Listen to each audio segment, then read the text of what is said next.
వయసు పెరిగే కొద్దీ అనారోగ్య సమస్యలు రావడం కామన్. వాటిలో ఒకటి యూరిక్ యాసిడ్ పెరగడం.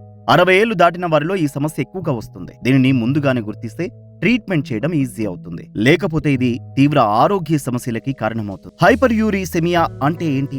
జన్యు ఉత్పత్తికి అవసరమైన ప్యూరిన్స్ అనే అణువులు మనం రోజు తినే ఆహార పదార్థాల నుండి లభిస్తాయి. యూరిక్ యాసిడ్ అనేది ఈ ప్యూరిన్స్ విచ్ఛిన్నం ఫలితంగా ఏర్పడుతుంది. ఈ సమస్య పెరిగే కొద్దీ హైపర్ యూరిసెమియా అంటారు. అధిక స్థాయిలో యూరిక్ యాసిడ్ మూత్రపిండాల్లో రాళ్లు, గౌట్ వంటి సమస్యలకి కారణమవుతుంది. ముఖ్యంగా 60 ఏళ్ల పైబడిన వారిలో ఈ సమస్య ఎక్కువగా ఉంటుంది. పెద్దవారిలో ఈ సమస్య ఉంటే ఏ లక్షణాలు ఉంటాయో చూద్దాం. లక్షణాలు: కీళ్లలో తీవ్రమైన నొప్పి, గట్టిగా మారడం, అలసట పెరగడం, కీళ్లు ఎర్రబడటం, నొప్పి, కీళ్ల వాపు, కీళ్లలో మండుతున్న అనుభూతి, పొత్తి కడుపులో నొప్పి, చలి, జ్వరం, వాంతులు, వికారం, కిడ్నీల్లో నొప్పి, వాంతులు, వికారం, మూత్రంలో వాసన, ఎక్కువసార్లు మూత్రం వెళ్లాలనే కోరిక. సమస్య తగ్గేందుకు హెల్దీ వెయిట్ మెయింటైన్ చేయాలి. కొంతమంది వయసు పెరగగానే ఏం చేయలేమనే భావనలో ఉంటారు. అలా కాకుండా కాస్త అటు ఇటు నడవాలి. వీలైతే యోగా, ధ్యానం వంటివి చేయాలి. ఇవి చేసే ముందు డాక్టర్స్ ని కలిసి మీ బాడీకి ఏం సెట్ అవుతుందో తెలుసుకోవాలి. చెడు అలవాట్లకి దూరంగా.